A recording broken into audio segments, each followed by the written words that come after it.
Hey everybody, welcome back to Caddy Girl Garage. Good afternoon.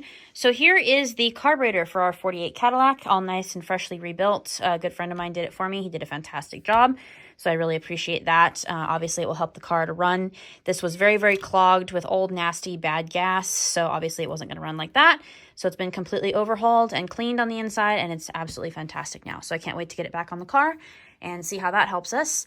And then over here, we have our project for today. We're going to be rebuilding our nasty fuel pump here. As you can see, it is just full of sludge and terrible, gross stuff. So I'm going to put some gloves on here and start cleaning that up.